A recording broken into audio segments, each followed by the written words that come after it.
Eu quero convidar você a abrir sua Bíblia comigo no livro de Êxodo, mais uma vez. E hoje, continuando essa sequência, essa série de mensagens que tem falado tanto ao nosso coração e tem provocado reflexões tão profundas, nós vamos ler um versículo que se encontra em Êxodo, capítulo 20, versículo 7. Êxodo, capítulo 20, versículo 7. Se você está chegando agora, eu gosto sempre de trazer você junto para a gente, para que ninguém fique perdido nesse momento. Nós estamos caminhando pelo livro de Êxodo, olhando para esse livro e procurando compreender como esse livro comunica para a nossa vida uma realidade tão importante que foi comunicado por Deus há muitos e muitos anos atrás. Deus chama um povo, liberta esse povo e faz uma aliança com esse povo.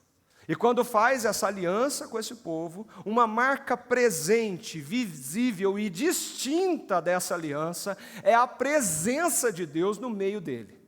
Deus vem e habita no meio desse povo. E quando nós entendemos essa verdade, aliança e presença, nós começamos a reestruturar toda a nossa vida a partir disso.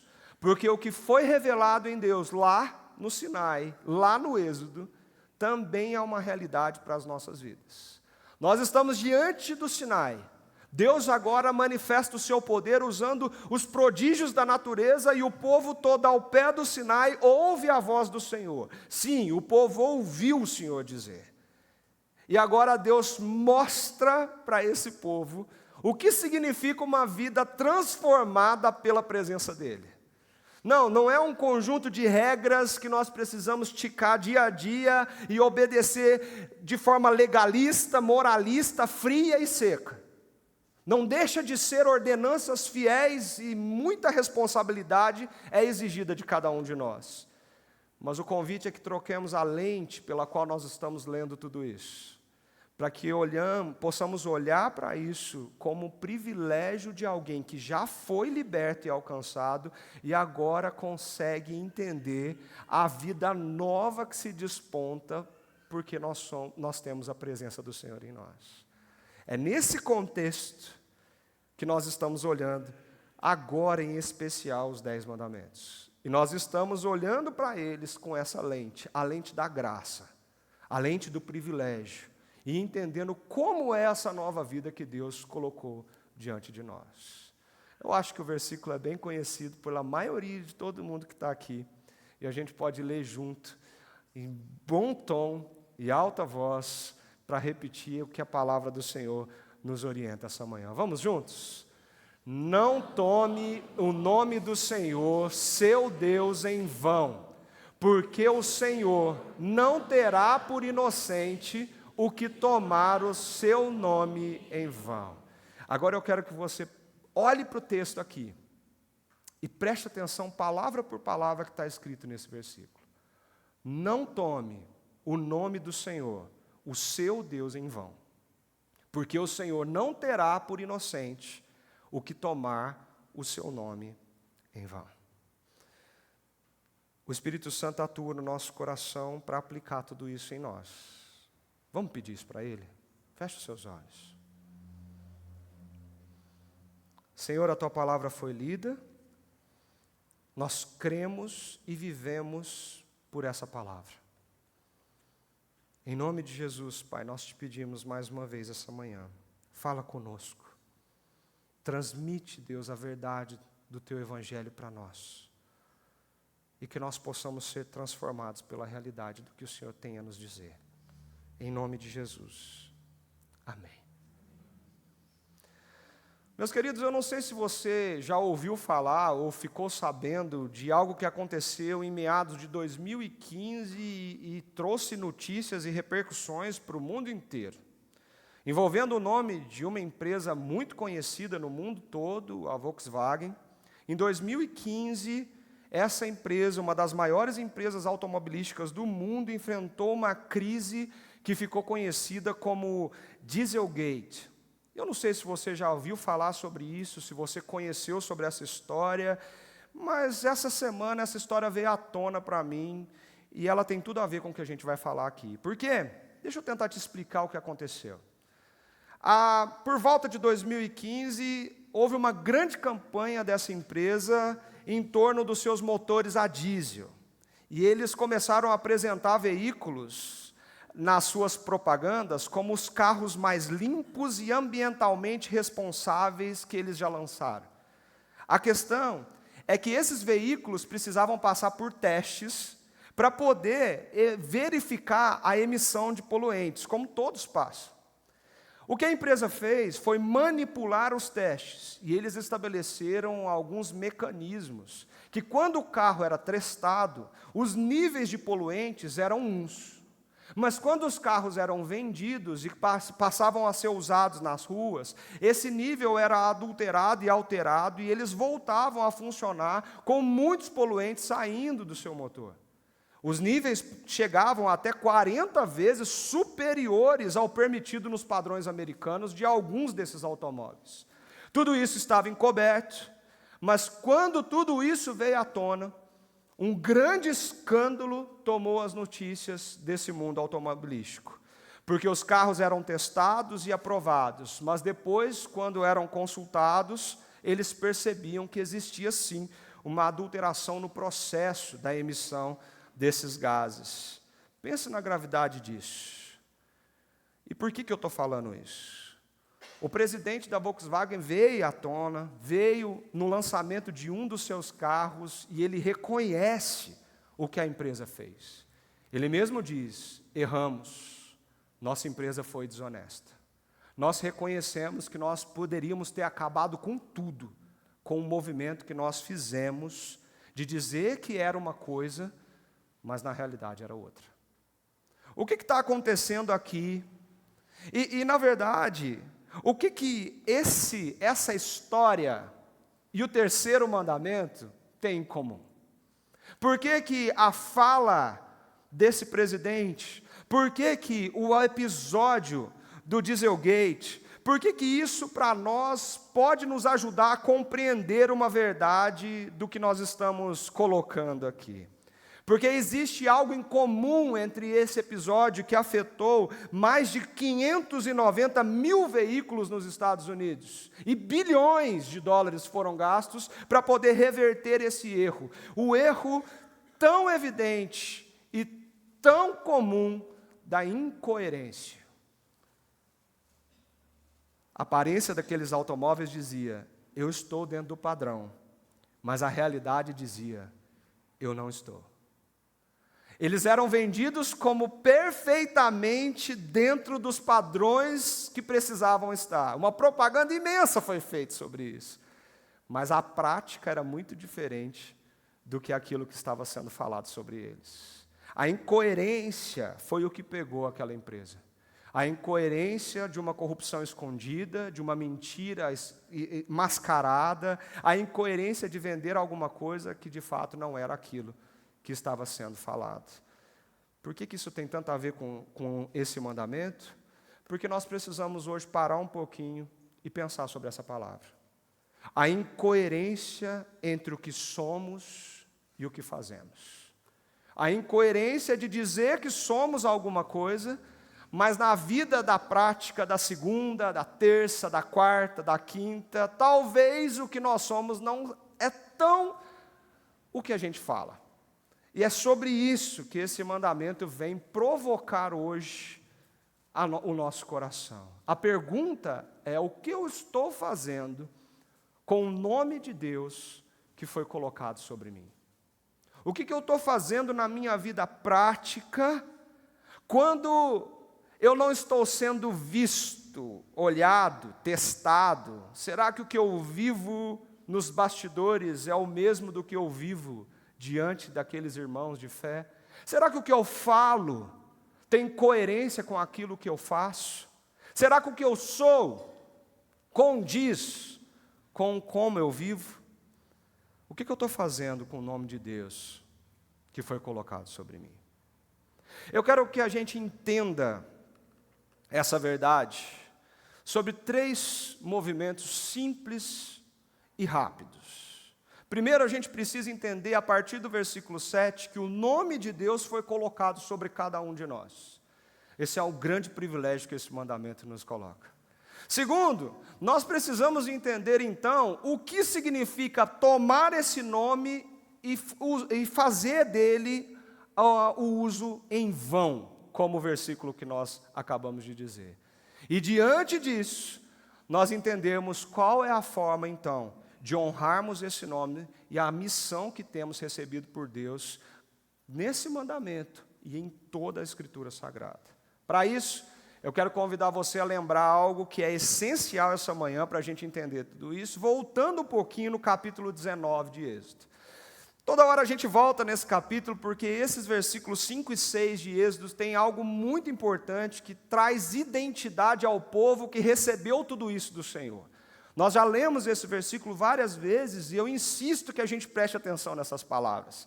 O capítulo 19, versículos 5 e 6 diz assim: agora, pois, se ouvirem atentamente a minha voz e guardarem a minha aliança, vocês serão a minha propriedade peculiar dentre todos os povos, porque toda a terra é minha, e vocês serão para mim um reino de sacerdotes e uma nação santa.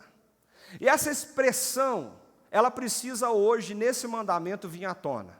O que significa ser, para Deus, um reino de sacerdotes e uma nação santa. Porque se entendemos esse conceito, naturalmente o terceiro mandamento, ele se desponta na nossa vida e a lógica do que Deus está falando se fecha para a gente poder entender e aplicar isso no dia a dia.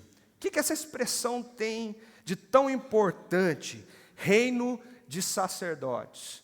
Para começo de conversa, a gente entende, a gente já falou sobre isso aqui também, que no Antigo Testamento Deus separou uma tribo em especial, alguns homens que serviam ali no culto ao Senhor e na comunidade do povo, como sacerdotes do Senhor. E qual é a função dessas pessoas? Eles tinham a função de ser um instrumento que representasse o povo diante de Deus e representasse Deus para com o povo. O sacerdote tinha a obrigação de ensinar a lei ao povo, lembrá-los constantemente do que o Senhor disse e quem Deus é diante da lei dele. Eles tinham a obrigação de conduzir o culto e a adoração do povo de Israel. Eles tinham a obrigação de lembrar todos os dias, constantemente, através de práticas e rituais, quem Deus era, para que aquele povo não viesse esquecer e não tirar de frente a responsabilidade e o privilégio de ser o povo do Senhor.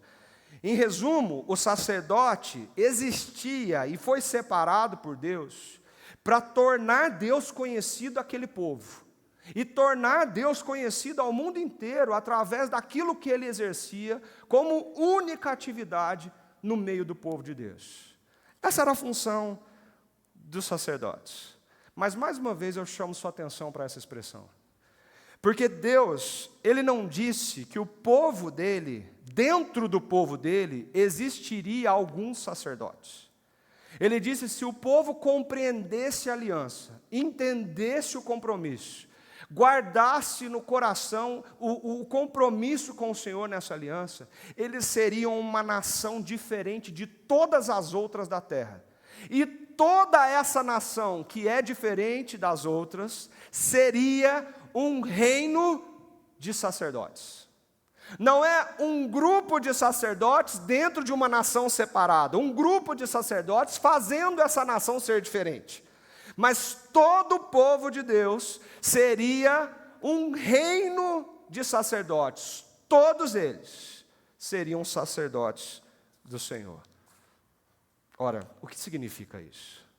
Significa que aquilo que identificava um grupo específico, que trabalhava especificamente para isso, Deus pega isso e coloca sobre a vocação de todo o povo. Deus pega aquilo que o sacerdote faria e diz para o seu povo: vocês são sacerdotes, e vocês são chamados para uma missão. Cada família, cada tribo, cada israelita precisa viver de tal maneira que todos os povos do mundo ao redor pudessem conhecer, olhando para vocês, o caráter de Deus, a justiça de Deus, a santidade de Deus, a misericórdia de Deus. Ao olhar a forma como vocês vivem, ao olhar a forma como vocês falam, ao olhar para os princípios e valores que vocês guardam, ao olhar para a forma como vocês se relacionam com o Deus que vocês servem, todo mundo vai olhar e vai reconhecer que vocês representam algo. Quando nós entendemos essa missão, nós entendemos que a grande missão do povo é representar Deus diante das nações. Quando o mundo olhasse para o povo de Israel, eles entenderiam quem é o Senhor. Uau, que responsabilidade! Valores, princípios, parâmetros de vida, Deus coloca isso numa perspectiva maravilhosa sobre o povo dele. A nova vida que eu estou dando para vocês é o reflexo que o mundo precisa olhar e entender quem eu sou. Ao olhar para vocês, eles vão entender o quanto eu amo.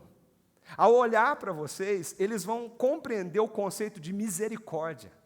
Ao olhar para vocês, eles vão compreender o que significa perdão. Ao olhar para vocês, eles vão entender sobre compaixão. Ao olhar para vocês, eles vão entender sobre justiça, sobre santidade, sobre o quanto isso é importante, o quanto isso é indispensável, sobre o quanto isso é necessário na vida de uma sociedade.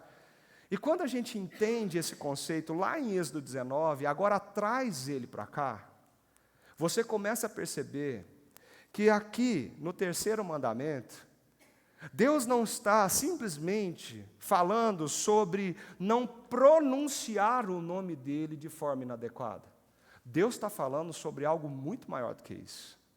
Não é sobre como você fala esse nome, mas é como você vive a partir do que esse nome proporciona para você. E a gente precisa, então, entender alguns detalhes aqui, para perceber como que eu pego tudo isso, trago isso para o chão e vivo sobre isso. E para a gente fazer isso, construir essa ideia, a primeira coisa que a gente precisa entender é que Deus, de fato e realmente, colocou o seu nome sobre o seu povo. E você precisa entender isso. Como que a gente entende isso? A gente olha para esse versículo e a gente precisa responder uma pergunta. O que significa tomar o nome do Senhor? Eu tenho falado e repetido aqui, irmãos, quando a gente tem dificuldade para entender um texto, um versículo que traz um conceito complexo, uma coisa que fala muito mais do que aquelas palavras parecem que estão falando, ou que a gente não consegue absorver tudo aquilo, para diante daquele versículo, faz perguntas para ele. Se o versículo está dizendo, não tome o nome do Senhor, o teu Deus, em vão, a primeira pergunta que nós precisamos fazer para esse versículo, para entender o que ele quer nos dizer, é o quê? O que significa tomar o nome do Senhor? O que significa isso? Se eu não entender isso, eu não entendo o resto. E aí a gente vai para ele. Não tome o nome do Senhor, o seu Deus. Quando a gente olha para esse texto, a gente precisa parar um pouquinho, olhar para ele e pensar nesse verbo. O que significa tomar? E por que é tão importante pensar nele? Porque durante toda a história, durante muitos anos, e principalmente na cultura judaica, esse texto foi interpretado, o tomar, como usar. E usar em que sentido? Eu não posso falar, eu não posso pronunciar o nome de Deus. E é por isso que você vê que na cultura judaica o nome do Senhor jamais é pronunciado por um judeu. Por quê? Porque eles entendem que se eles falarem esse nome, pecadores como somos, nós estamos desonrando o nome de Deus. Não cabe na nossa língua um nome tão grande, tão poderoso e tão alto. E eles interpretaram isso e criaram interpretações e leis práticas sobre o uso da fala do nome do Senhor. Só que quando a gente olha para esse versículo, a pergunta tem que ser automática.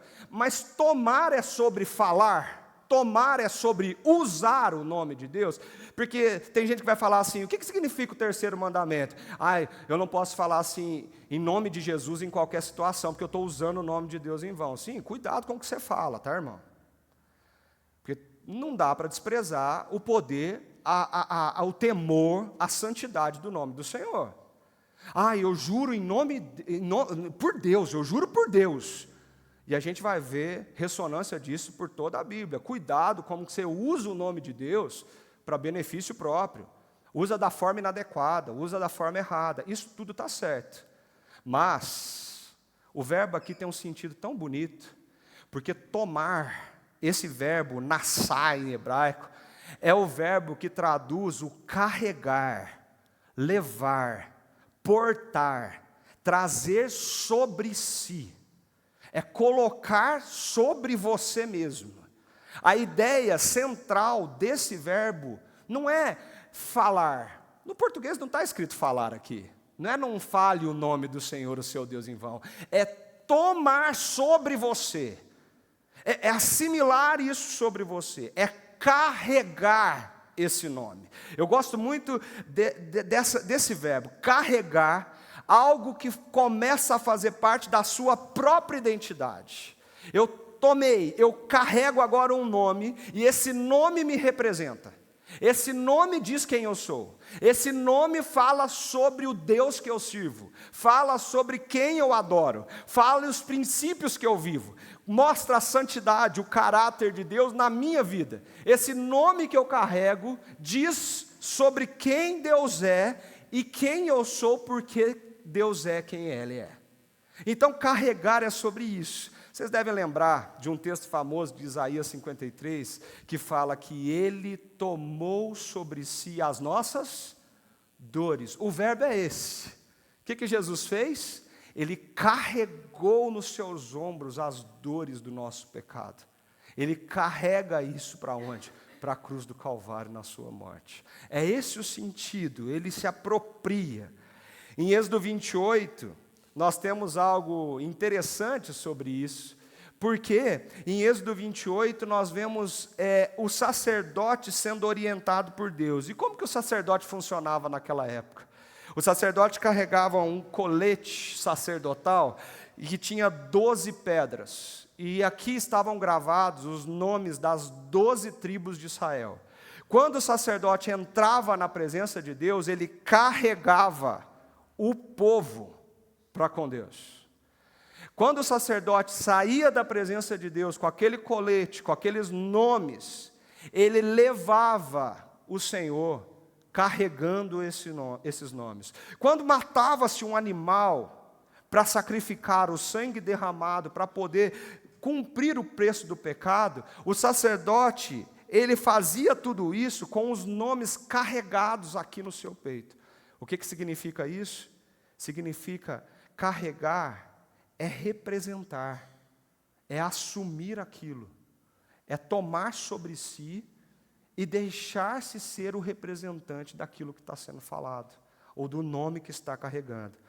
No Êxodo 28, nós temos esse mesmo verbo sendo usado para carregar a culpa do povo para diante do Senhor. Ou seja, tomar é carregar sobre si. E pastor, o que tem tudo a ver isso com a gente? Ora, pensa comigo. Se toda a nação de Israel agora é um reino de sacerdotes, quando Deus diz isso, Ele está dizendo que nós portamos o nome dEle, e que agora nós carregamos o nome do Senhor conosco. Esse nome define quem eu sou. Esse nome muda a situação da minha vida. Esse nome me coloca diante de um privilégio, de uma responsabilidade. Representar a Deus aos homens, representar os homens a Deus. E todos nós temos essa vocação do Senhor. Quando nós começamos a entender isso, nós percebemos que o terceiro mandamento não é sobre fala. Tenham cuidado de pronunciar o nome do Senhor, não está escrito isso aqui. Mas está escrito: tenham o cuidado de carregar o nome do Senhor. Tenham o cuidado de viver, porque vocês carregam o nome do Senhor. Tenham cuidado com a vida de vocês, porque vocês portam o nome do Senhor. O nome do Senhor foi impresso na vida de vocês. E agora vocês precisam viver a vida sob a perspectiva de que vocês carregam esse nome. Como eu disse, mude a lente, não é sobre uma proibição legalista, mas é sobre um privilégio que Deus está nos colocando. O grande privilégio de carregarmos o nome do Senhor com a nossa própria vida. Para a gente aprofundar um pouquinho melhor essa história, a gente pode entender um pouquinho melhor sobre nome. Porque se a gente entende o que é carregar, então, o que é esse negócio de carregar um nome? E não é tão difícil a gente entender isso, né? Porque na nossa cultura, o que nome significa?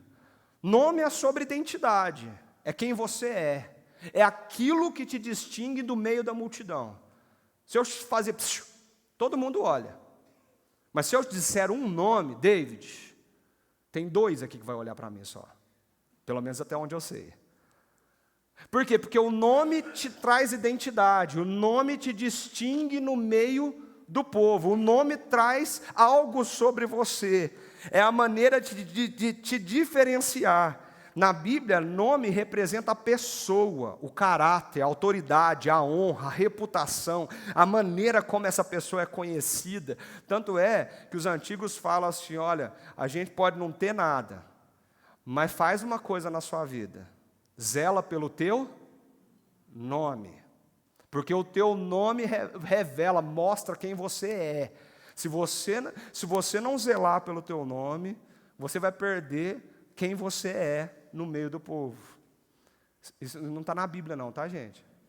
É só uma coisa que a gente escuta aí no decorrer da convivência com o pessoal que falava isso. Então, quando Deus revela o seu povo a Moisés, revela o seu nome a Moisés, Deus não estava só mostrando para ele: é assim que você vai me chamar. Deus estava revelando quem Deus é, a sua santidade, a sua justiça, a sua misericórdia, o caráter de Deus. Quando Deus mostra o seu nome, o nome é sobre isso. E durante todas as Escrituras a gente vê isso ser repercutido. Por exemplo, quando a gente vai em Salmo 20, versículo 7, nós lemos esse salmo lá na casa da dona Irene essa semana. E esse versículo 7 diz assim: uns confiam em carros de guerra e outros em seus cavalos. Nós, porém, invocaremos o nome do Senhor, o nosso Deus. Isso quer dizer que se eu invocar o nome do Senhor, as 4 letras do nome de Deus têm poder nelas para fazer alguma coisa? Não. Não é sobre o escrito do nome, é sobre o que o nome representa. O que o texto está dizendo é que invocar o nome é invocar o próprio Deus. O nome é Deus, o nome representa Deus, e a palavra vai trabalhar sobre isso. Provérbios diz: o nome do Senhor é torre forte. Quer dizer que as 4 letrinhas do nome de Deus é torre forte? Não. Deus é torre forte. E o que representa Deus de forma palpável e visível para nós? O nome dele. Quando a gente não interpreta isso direito, a gente começa a escrever o nome de Deus para tudo quanto é lado, achando que o poder está no nome que você escreveu. E aí você acha que você tem que carregar um amuleto escrito as 4 letras do nome de Deus, e aquilo vai te proteger de alguma coisa. Você vai colocar isso escrito na porta da tua casa, e você acha que aquilo vai proteger o ladrão de entrar. Você vai começar a usar a superstição no lugar onde a Bíblia não coloca. Porque aqui não é sobre as 4 letras, aqui é sobre o Deus que elas representam. Deu para entender isso? Agora vamos comigo aqui.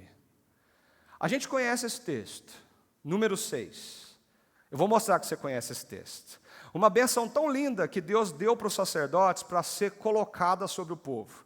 E nesse texto Deus diz assim: o Senhor os abençoe e os guarde. O Senhor faça resplandecer o seu rosto sobre vocês e tenha misericórdia de vocês. O Senhor sobre vocês levante o seu rosto e lhes dê a paz. É linda a bênção que Deus deu para que o sacerdote aplique sobre o seu povo. Mas a gente não continua e não lê o versículo seguinte. Porque o versículo seguinte diz assim: assim os sacerdotes porão o meu nome sobre os filhos de Israel, e eu os abençoarei, eles pertencem à minha família. Perceba o movimento que Deus disse para o sacerdote fazer. Você vai declarar essas palavras para o povo. E depois, quando declarar essa palavra para o povo, você está consagrando o povo a mim. E essa consagração é colocar o meu nome sobre o povo. Esse povo agora não é qualquer povo. Esse povo não é um no meio de um monte de povo. Esse povo é distinto, separado, diferente, porque esse nome, esse povo, sobre esse povo foi colocado o quê? O meu nome. Esse povo carrega o meu nome. Então a bênção de Deus, a consagração de Deus vem sobre nós quando nós entendemos que o nome de Deus é o que representa tudo em Deus. E Deus colocou o nome dele sobre nós quando ele decidiu habitar com a sua presença em nosso meio. O que nós carregamos? O próprio Deus habitando entre nós. A aliança do Senhor se manifesta na presença do Senhor, quando nós entendemos que carregamos o nome dele na nova vida que temos. No Novo Testamento isso não é diferente, meu querido. Isso aqui é tão lindo. Você conhece esse texto. Mateus 28. Ide e fazei discípulos de todas as nações. Não é assim que Deus fala? E batizando-o em nome do Pai, do Filho e do Espírito Santo. Batizando o quê? Em nome de. E talvez eu vou trazer para você uma coisa que você nunca pensou sobre o batismo. Porque o batismo não é uma cerimônia religiosa somente. Ele não é um rito vazio. O batismo é uma declaração pública de uma nova identidade. Quando alguém é batizado em nome do Pai, do Filho e do Espírito Santo, o nome da Trindade é colocado sobre essa nova criatura em Jesus Cristo. O nome é colocado sobre. E agora aquela pessoa, ela não vive mais para si mesma. E agora aquela pessoa recebeu um novo nome. O nome que o identifica. O nome que o caracteriza. O nome que faz ele ser distinto de todos no mundo. O nome que faz ele possuir a missão de representar Deus na terra. Quando nós nos batizamos, o sacerdote põe o nome sobre o povo e a frase é clara: eles são a minha família. Quando nós batizamos em nome do Pai, do Filho e do Espírito Santo, o que nós estamos fazendo? Você agora tem um sobrenome dessa família. Você é gente de quem? Gente de Cristo. Você pertence ao Senhor. Você é cristão. Você é nova criatura. E a sua vida agora é uma nova vida. Isso aparece por toda parte no Novo Testamento, irmãos. Nós vemos isso em Atos, quando os apóstolos falam assim: por terem sido considerados dignos de sofrer afrontas por esse nome. Por causa do nome sofremos a afronta de Cristo. No Sermão do Monte, Jesus fala: bem-aventurados são aqueles que sofrerem por causa do meu nome. Foram perseguidos por causa do meu nome. Pedro escreve assim: se pelo nome de Cristo vocês são insultados, bem-aventurados são vocês, porque sobre vocês repousa o Espírito da glória de Deus. Então o nome é sobre quem você é. E se por um acaso você está passando alguma dificuldade com isso, bem-aventurado é você, porque a presença de Deus é a marca visível e incontestável na sua vida. Tiago escreve sobre isso, repreendendo, na verdade, aqueles que favoreciam os ricos, perguntando assim: não são eles os que blasfemam o bom nome que foi invocado sobre vocês? Percebe que o nome é colocado sobre nós? E quando nós não vivemos em conformidade com isso, de forma coerente com isso, nós estamos desonrando o nome que é nosso agora, da família na qual nós pertencemos, o que nós representamos. Jesus Cristo, na oração do Pai Nosso, nos ensinou a dizer assim: santificado seja o teu nome. Por que pedir santificado seja o teu nome? É tão importante que Jesus colocou isso nessa oração quando ensinava aos seus discípulos. Porque pedir que o nome de Deus seja santificado É pedir que o nome de Deus seja reconhecido como Ele é. Sabe aonde? Na sua vida. Talvez você nunca parou para pensar, mas você é a resposta dessa oração de Jesus. Porque o nome de Deus é santificado quando você vive de forma coerente com o nome que você carrega. E o contrário também é verdade. O nome de Deus é desonrado quando você não vive de forma coerente com o nome que você carrega. Porque não é sobre querer ou não carregar esse nome já está sobre você. Esse nome foi colocado sobre nós. Então, o terceiro mandamento é um grande privilégio. Quem foi livre, quem foi liberto, quem foi salvo, automaticamente recebeu um novo nome. E agora, uma nova vocação. Representar esse nome onde estiver.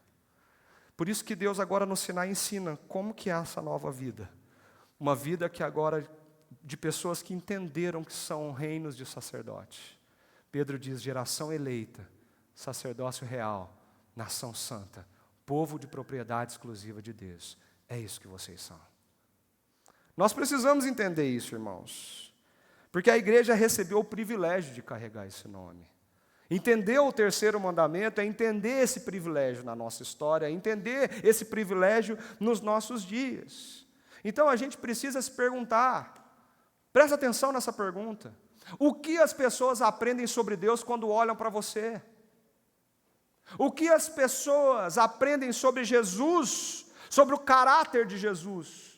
Sobre a vida de Jesus, sobre a justiça, o amor, a misericórdia, a compaixão, a santidade de Jesus, quando estão olhando para você. Porque quem representa Jesus hoje nesse mundo? Você. Então você precisa parar tudo hoje e perguntar, eu tenho carregado esse nome com dignidade, com consistência, eu tenho carregado esse nome honrando o nome que é sobre todo o nome que está sobre mim. O grande privilégio é que Deus amou você de tal maneira que resolveu colocar o nome dele impresso na sua vida. Onde pisar a planta dos seus pés, Jesus está chegando ali com você. Mas aí a gente olha para tudo isso e precisa se perguntar, como então a gente carrega esse nome em vão? Porque o texto é muito claro, não tome o nome do Senhor, o seu Deus, em vão. Se a gente entendeu que nós portamos o nome, carregamos o nome, e que isso é algo que está sobre nós, como na minha vida eu faço isso que Deus não está dizendo que não é compatível com a nova vida que Ele nos deu? E para isso a gente precisa entender essa palavrinha tão bonitinha, que é chave.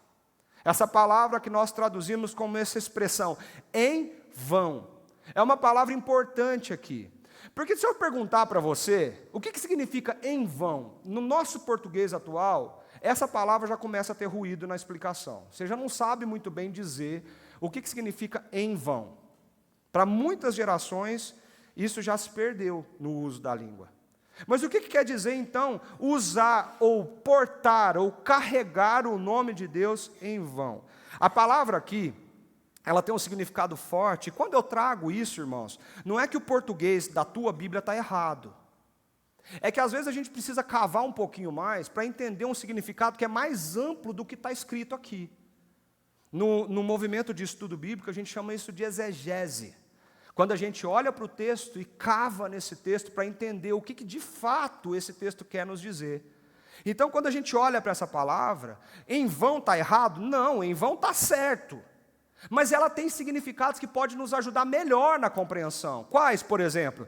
Essa palavra é usada na Bíblia para vazio, para falso, enganoso, sem consistência, sem correspondência com a realidade. Essa palavra é usada para transmitir a ideia de mentira, de fraude, de ilusão, de falsidade.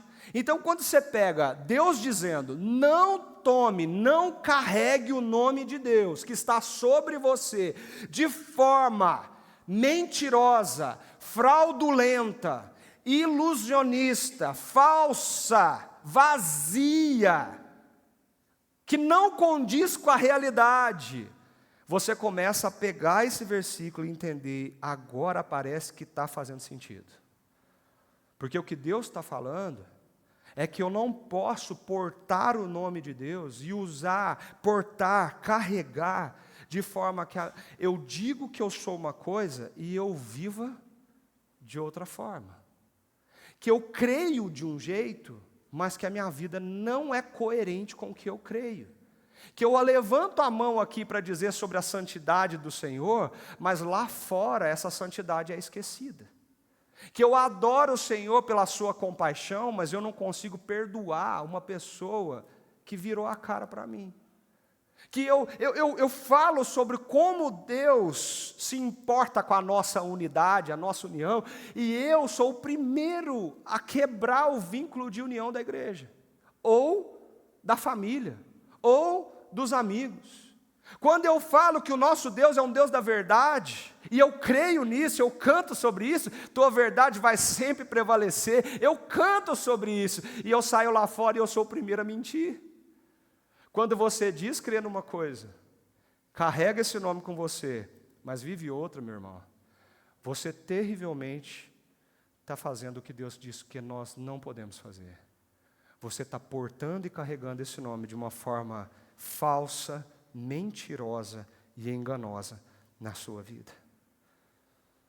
Deus está dizendo assim, não carregue meu nome de maneira falsa, meus queridos, na nova vida isso não é compatível. Não façam da minha reputação uma mentira, porque quando nós carregamos o nome do Senhor assim, você está manchando a reputação de Deus para as pessoas que não o conhecem. Gente, nós somos os maiores adversários no testemunho que damos a respeito do Senhor. Porque às vezes nós falamos coisas, mas vivemos outras. E quando chega no teu trabalho, você fala de um Deus que é tão bom, mas você não vive absolutamente nada do que você fala. E a pessoa vai olhar para você e falar assim, eu não quero ter um Deus desse. Eu não quero viver isso aí. É isso que vocês estão chamando de cristianismo? É isso que vocês chamam de ser cristão? É sobre isso que Jesus faz quando entra na nossa vida? Eu não quero ser isso aí. E nós somos as primeiras barreiras para que o Evangelho chegue na vida das pessoas. Quando você não se porta como deve, quando você não é coerente com o nome que carrega, e quando você é uma mentira estampada sobre o Deus que você serve. Carregar o nome de Deus em vão é não permitir que a vida de vocês comunique ao mundo uma imagem distorcida de Deus. Se você não perdoa, que autoridade você tem para falar do perdão de Deus? Se você não ama, que autoridade você tem para falar do amor de Deus? Se você não tem compaixão, que autoridade você tem para falar sobre a compaixão de Deus que nos alcançou? Se você não tem misericórdia, como você vai explicar para alguém a misericórdia do Senhor sobre a nossa vida? Se você mente, como as pessoas vão acreditar nas suas palavras e na verdade absoluta do Senhor? Se você é corrupto no seu trabalho, na sua casa e na sua vida, como as pessoas vão entender sobre santidade de Deus? Sabe quem nós somos, irmãos? Nós somos os representantes de Deus nessa terra. Carregamos o nome dEle. E toda vergonha que é levantada contra o nome de Jesus lá fora é responsabilidade nossa. Que transformou a coisa mais maravilhosa do mundo em cultos que manipulam corações, mentes, lutam por dinheiro, poder, status. Igrejas lotadas, sem transformação de vida. Igrejas cheias, sem comunhão verdadeira, sem unidade real. Nós somos as primeiras barreiras para o Evangelho chegar no coração das pessoas. Por quê? Porque ao invés de entender isso e viver isso, nós não carregamos o nome do Senhor, honrando quem Ele é. Percebe como isso é forte? Como isso é sério? Como entender sobre essa distância entre aquilo que a gente diz e aquilo que a gente faz é tão importante? Ezequiel capítulo 36, Deus declara que o povo profanou, Deus declara que o povo profanou o nome do Senhor. Profanou. E sabe como que Ezequiel desenvolve essa ideia? Ele desenvolve essa ideia dizendo que profanaram o nome de Deus porque viveram de maneira incompatível com o Deus a quem eles servem. Profanar o nome de Deus é viver de forma incompatível com o nome que você carrega. Esse termo é usado na Bíblia.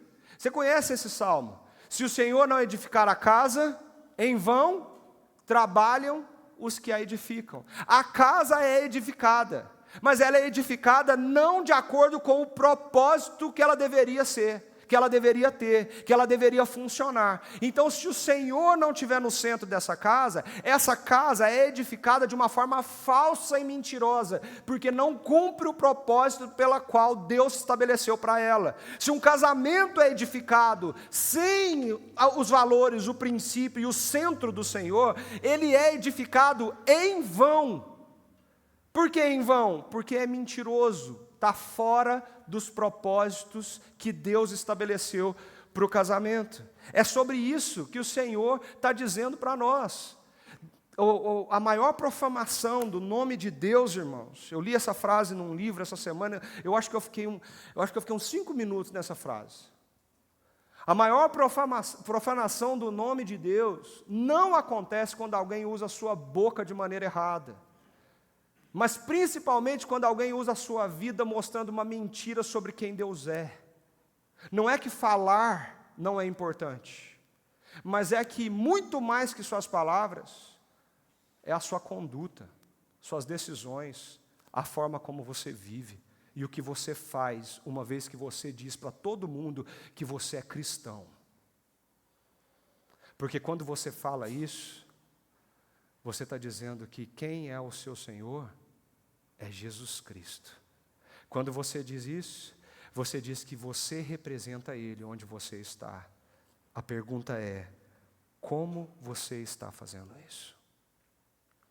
O apóstolo Paulo, em Romanos capítulo 2, ele diz assim aos judeus: o nome de Deus é blasfemado entre os gentios por causa de vós. O nome de Deus é blasfemado no meio daqueles que não têm o Senhor. Por causa de quem? De vós, que tem o nome. Quando nós não entendemos isso, nós caímos nos grandes erros de pensar que somos muito, mas na verdade somos hipócritas.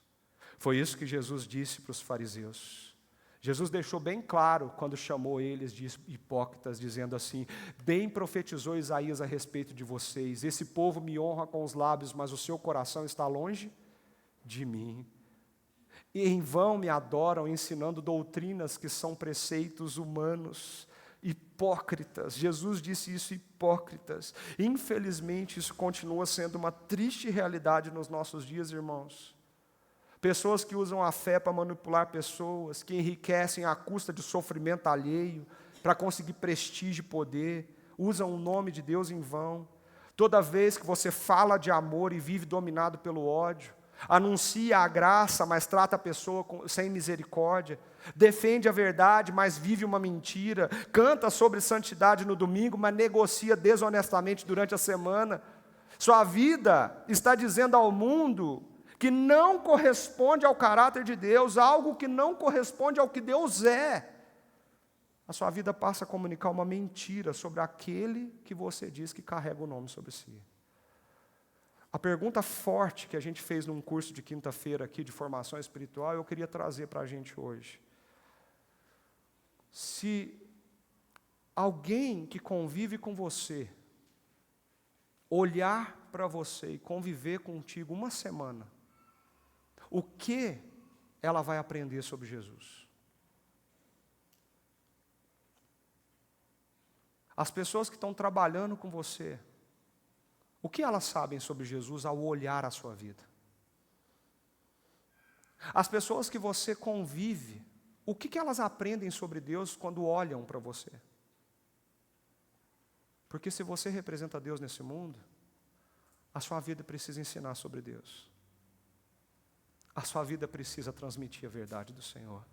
E eu não estou falando de você parar uma pessoa no ponto de ônibus e ficar meia hora falando na cabeça dela. Isso é importante e tem seu espaço.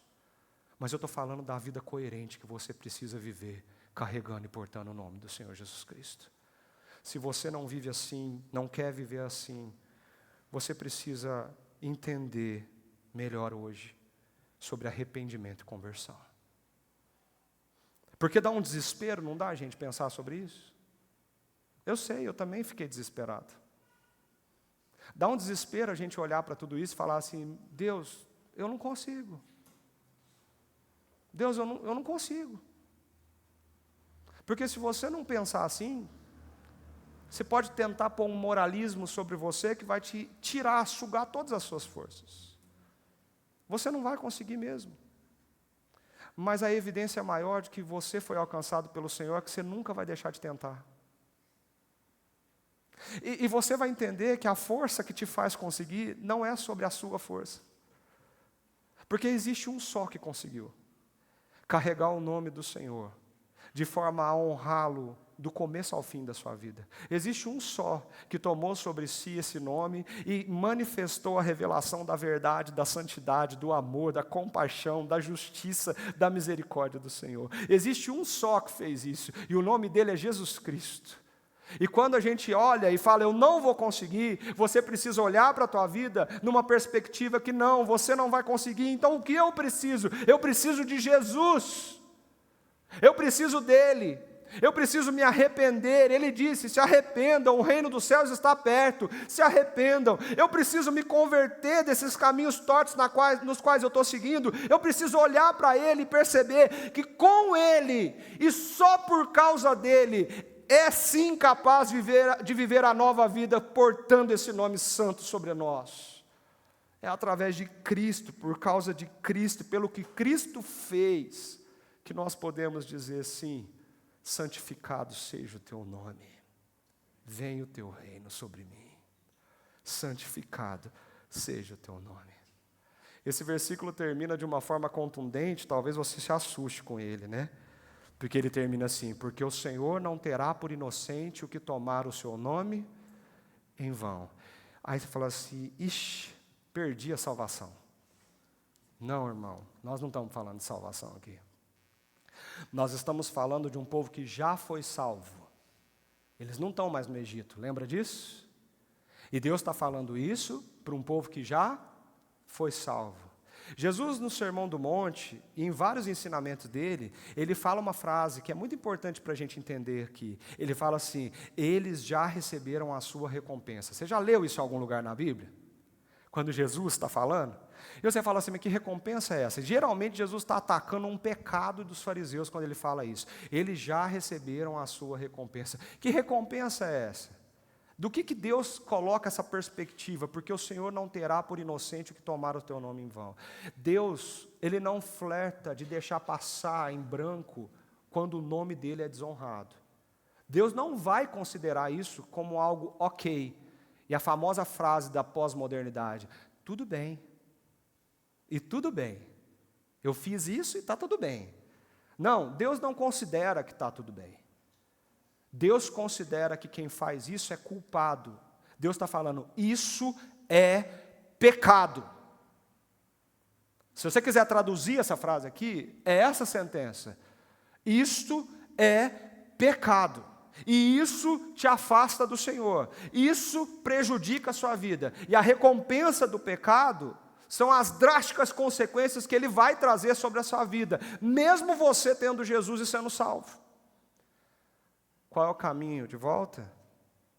É você entender que Deus não relativiza pecado e que o único caminho é o arrependimento e a conversão.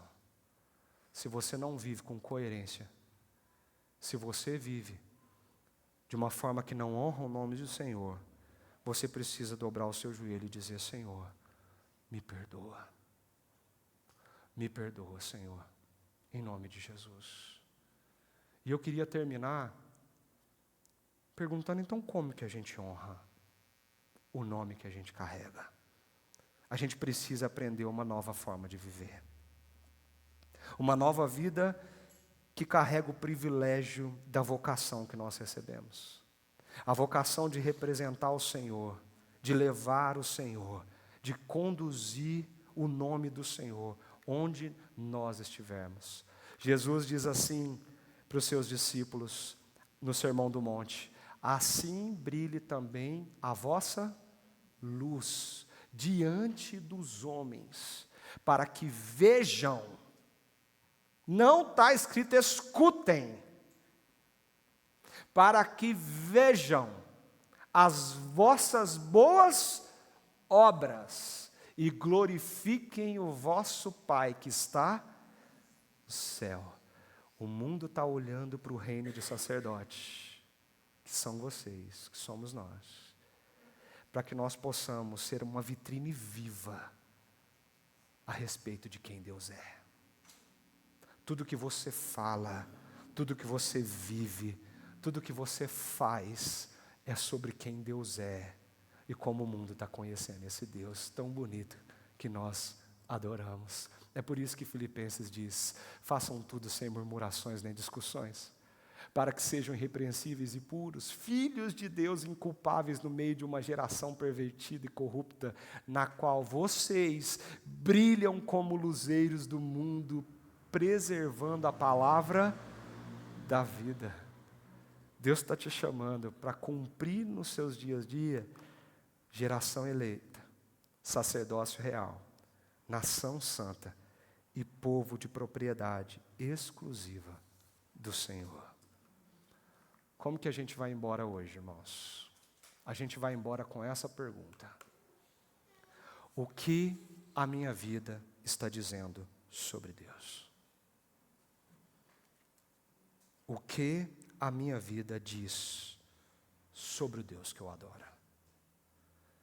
Se alguém conhecesse a Deus apenas através da maneira como eu trato minha esposa, meus filhos, meus irmãos, meus colegas de trabalho, as pessoas que cruzam meu caminho todos os dias, que Deus essa pessoa conheceria? Que Deus ela adoraria? O terceiro mandamento expõe a incoerência do nosso coração. E é por isso que a resposta, por compreender tudo isso, respondendo a essa pergunta, não tem como ser diferente do que olhar para Jesus e dizer: Senhor, me faça a tua imagem, transforme a minha vida, me faça mais parecido de ti, que eu seja a resposta da oração do Senhor: santificado seja o teu nome, todos os dias, onde quer que eu esteja. Amém, queridos? Você pode responder ao Senhor com uma oração? Feche os seus olhos.